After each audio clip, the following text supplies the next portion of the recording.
राम राम दोस्तों और मेरी माताएं बहनें, आपके ऊपर बाबा नीम करौली जी की अपार कृपा होगी, यही मेरी मंगल कामना है। बाबा जी से आपके घर परिवार में सभी कुशल मंगल होंगे, यही मैं बारंबार विनती बार प्रार्थना करता हूँ मेरे महाप्रभु बाबा नीम करौली। और सभी देवी देवताओं की आराधना करता हूँ। सभी देव यहाँ पर विराजे हैं, इनका आह्वान कर लिया है और मैं इनकी शरण में बैठकर आप सभी के लिए विशेष प्रार्थना करता हूँ। सबके संकट दूर करो मेरे प्रभु, जैसे मेरे संकट हरे सबके संकट हरे। जय राम जी की जय, बाबा नीम करौली महाराज जी की। दोस्तों और मेरी माताएं बहनें, आज मैं आपको एक विशेष पाठ है श्रीमद् भागवत गीता से।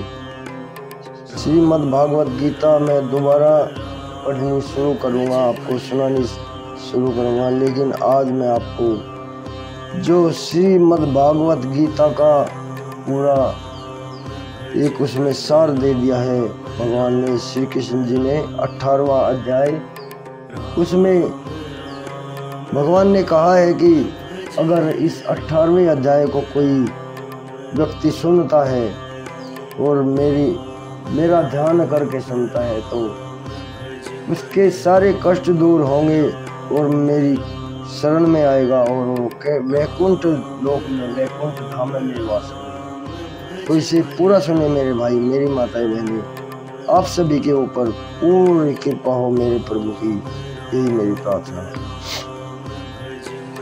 श्रीमद् भागवत गीता अध्याय 18 उपसंहार, संन्यास की सिद्धि, ये पाठ का नाम है।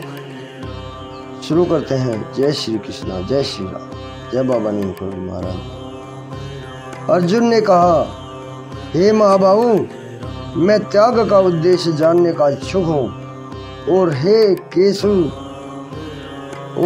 केसी निशोधन, हे हृषिकेश, मैं त्याग में जीवन का उद्देश्य भी जानना चाहता हूँ। भगवान ने कहा, भौतिक इच्छा पर आधारित कर्मों के परित्याग को विद्वान लोग संन्यास कहते हैं और समस्त कर्मों के फल त्याग को बुद्धिमान लोग त्याग कहते हैं। कुछ विद्वान घोषित करते हैं कि समस्त प्रकार के सकाम कर्मों का दोषपूर्ण समझकर त्याग कर देना चाहिए, किंतु अन्य विद्वान मानते हैं कि यज्ञ, दान तथा तपस्या के कर्मों को कभी नहीं त्यागना चाहिए। हे भरत श्रेष्ठ, अब त्याग के विषय में मेरा निर्णय सुनो। हे नारसादुल, शास्त्रों में त्यागी 3 तरह का बताया गया है। यज्ञ, दान तथा तपस्या के कर्मों का कभी परित्याग नहीं करना चाहिए, उन्हें अवश्य संपन्न करना चाहिए। निसंदेह यज्ञ, दान तथा तपस्या महात्माओं को भी शुद्ध बनाते हैं। इन सारे कार्यों को किसी प्रकार की आसक्ति या फल की आशा के बिना ही संपन्न करना चाहिए। ये प्रतापुत्र, इन्हें कर्तव्य मानकर संपन्न किया जाना चाहिए, यही मेरा अंतिम मत है।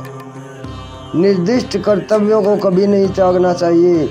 यदि कोई मोहवश अपने नियत कर्मों का परित्याग कर देता है तो ऐसे त्याग को तामसी कहा जाता है। जो व्यक्ति नियत कर्मों को कष्टप्रद समझकर या शारीरिक क्लेश के भय से त्याग देता है, उसके लिए कहा जाता है कि उसने यह त्याग रजोगुण में किया है।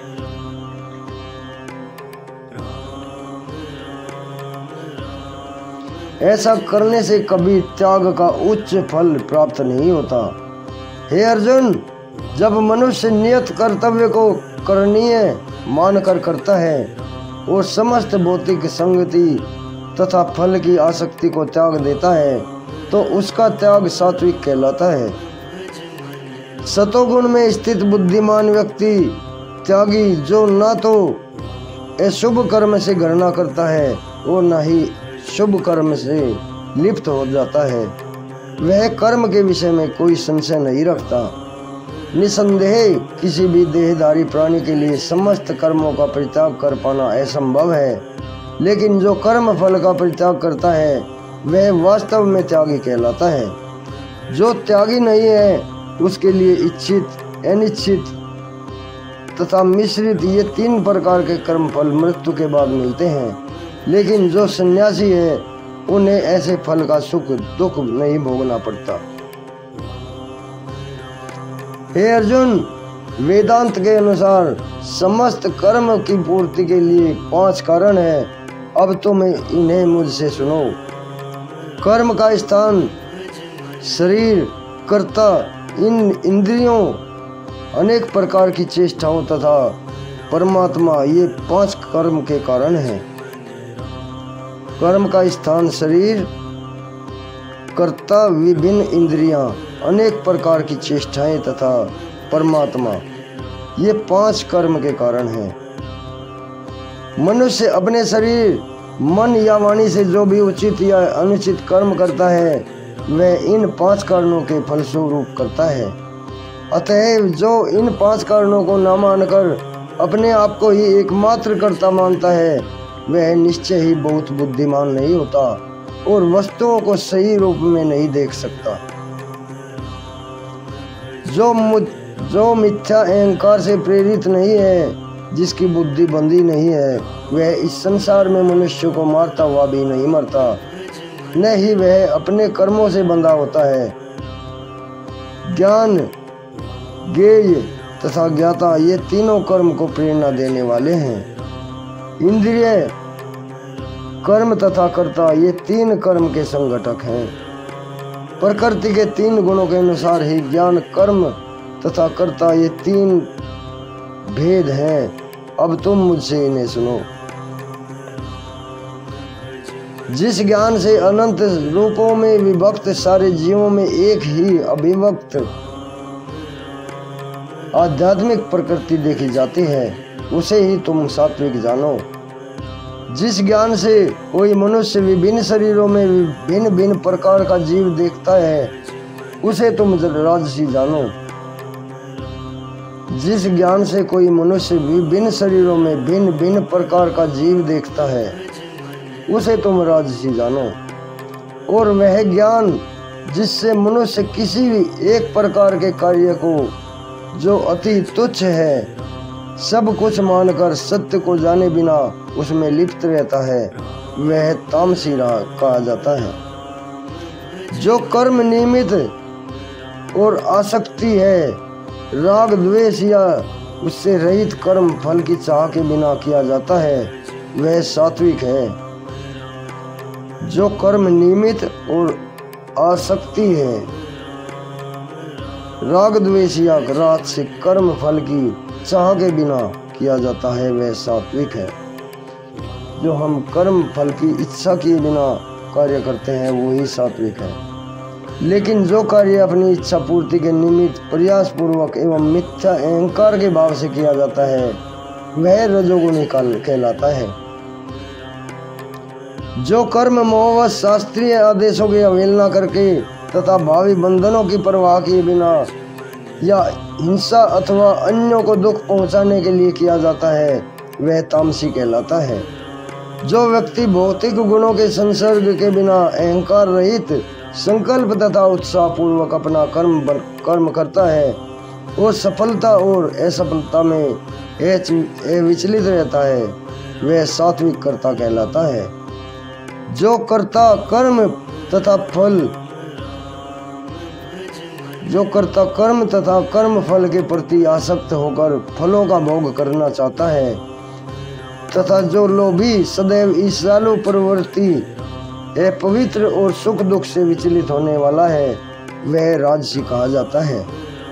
जो कर्ता सदा शास्त्रों के आदेशों के विरुद्ध कार्य करता है, जो भौतिकवादी, हठी, कपटी तथा अन्यों का अपमान करने में पटु है तथा जो आलसी, सदैव खिन्न, काम करने में दीर्घ सूत्री और तमोगुणी कहलाता है।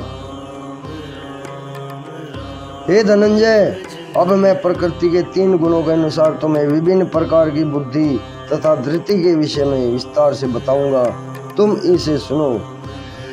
हे पृथ्वीपुत्र, हे प्रथापुत्र, वह बुद्धि सतोगुणी है जिसके द्वारा मनुष्य यह जानता है कि क्या करणीय है, क्या करणीय नहीं है, किससे डरना चाहिए और किससे नहीं, क्या बांधने वाला है और क्या मुक्ति देने वाला है।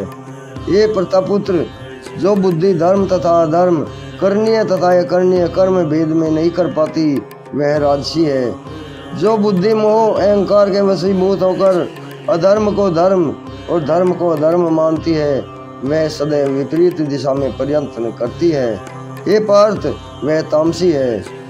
हे प्रतापुत्र, जो अटूट है, जिसे योगाभ्यास द्वारा अचल रहकर धारण किया जाता है, और जो इस प्रकार मन प्राण तथा इंद्रियों के कारण कार्यकलापों को वश में रखती है, वह धरती सात्विक है। लेकिन हे अर्जुन, जिस धरती से मनुष्य धर्म अर्थ तथा काम के फलों में लिप्त बना रहता है, वह राजसी है। हे पार्थ, जो धरती स्वप्न भय शोक विषाद तथा मोह से परे नहीं जाती, ऐसे दुर्बुद्धि धरती तामसी हैं।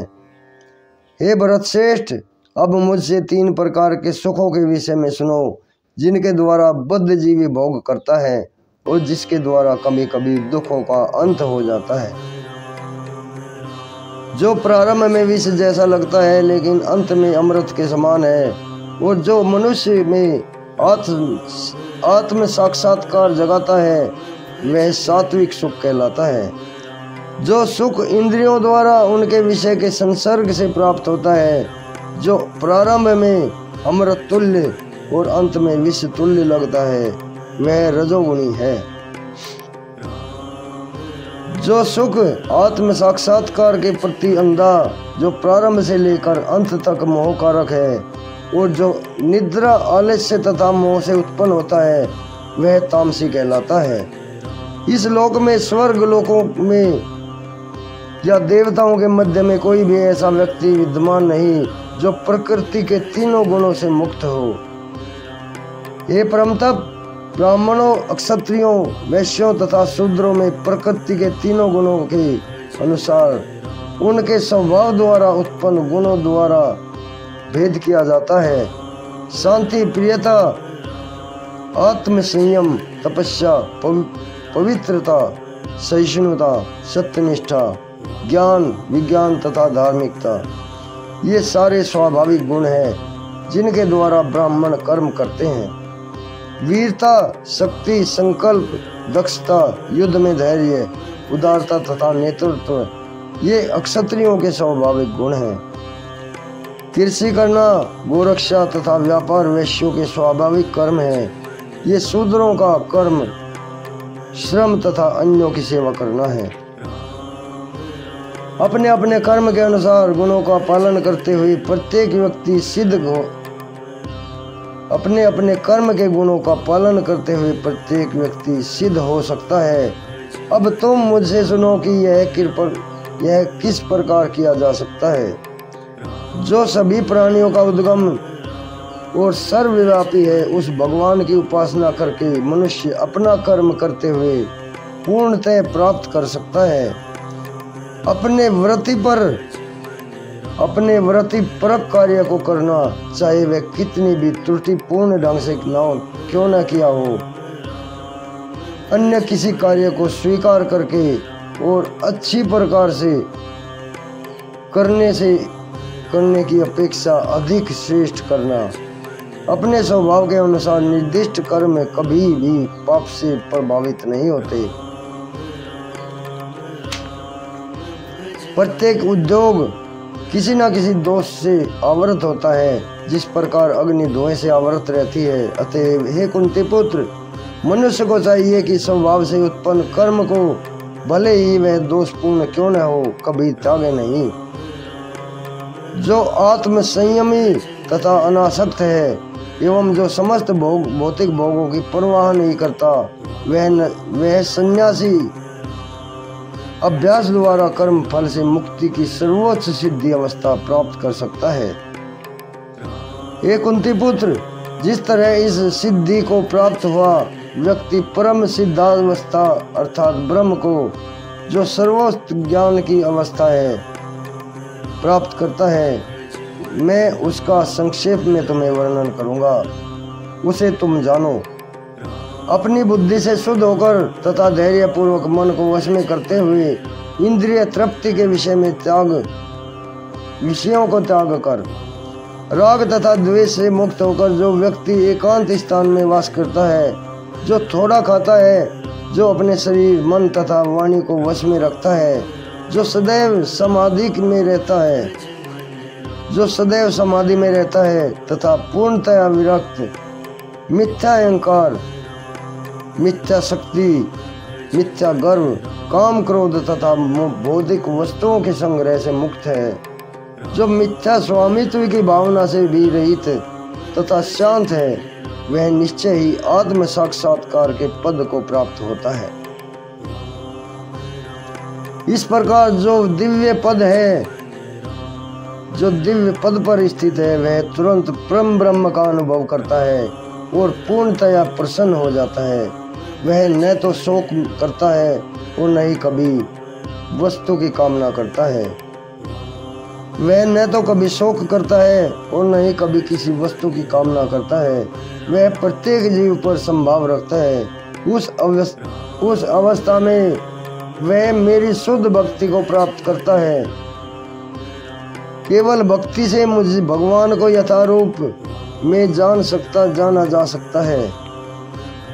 केवल भक्ति से मुझ भगवान को यथारूप में जाना जा सकता है।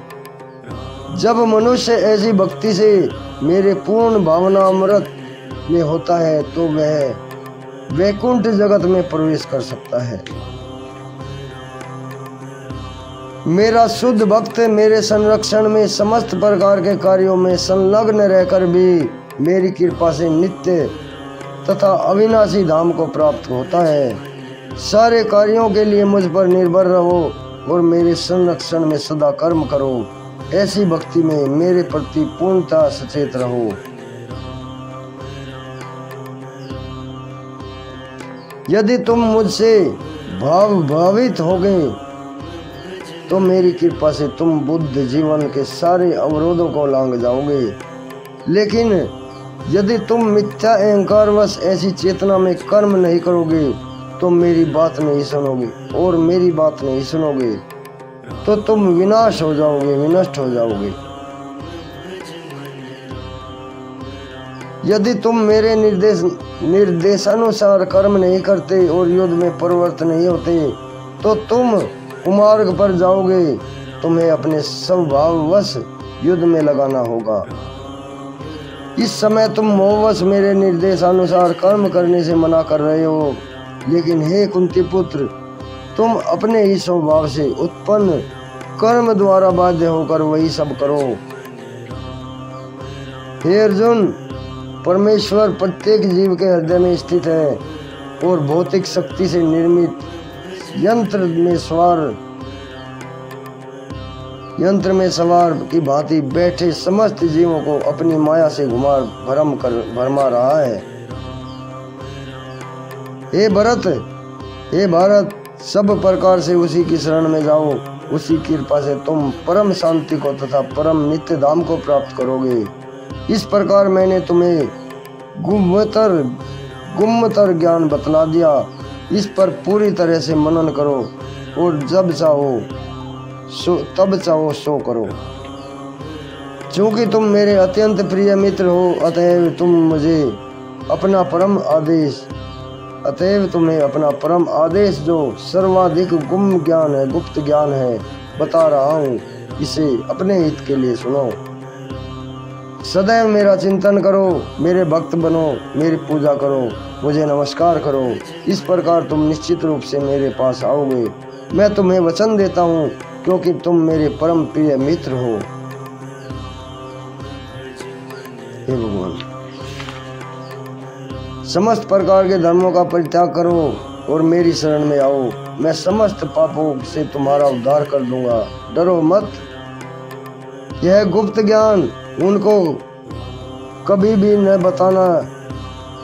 यह गुप्त ज्ञान उनको कभी ना बताया जाए जो ना तो संयमी है, ना एक निष्ठी है, ना भक्ति में रत है, ना ही उसे जो मुझसे द्वेष करता हो। इसमें बताया है भगवान श्री कृष्ण ने, यह ऐसे व्यक्ति को कभी ना बताना जो संयमी ना हो, एक निष्ठ ना हो और भक्ति में रत ना हो। और जो मुझसे द्वेष करता हो। जो व्यक्ति भक्तों को यह परम रहस्य बताता है वह शुद्ध भक्ति को प्राप्त करेगा और अंत में वह मेरे पास वापस आएगा। इस संसार में उसकी अपेक्षा कोई अन्य सेवक ना तो कर मुझे अधिक प्रिय है और न ही कभी होगा। इस संसार में उसकी अपेक्षा कोई अन्य सेवक ना तो मुझे अधिक प्रिय है और न ही कभी होगा। और मैं घोषित करता हूँ कि जो हमारे इस पवित्र संवाद का अध्ययन करता है वह अपनी बुद्धि से मेरी पूजा करता है, और जो श्रद्धा से द्वेष रहित होकर इसे सुनता है वह सारे पापों से मुक्त हो जाता है और उन शुभ लोकों को प्राप्त होता है जहाँ पुण्य आत्माएं निवास करती हैं। हे प्रतापुत्र, हे धनंजय, क्या तुमने इसे एकाग्रचित्त होकर सुना? और क्या अब तुम्हारा अज्ञान दूर हो गया है? क्या तुम्हारा मोह दूर हो गया है? अर्जुन ने कहा, हे कृष्ण, अब मेरा मोह दूर हो गया है। आपके अनुग्रह से मेरी स्मरण शक्ति वापस मिल गई।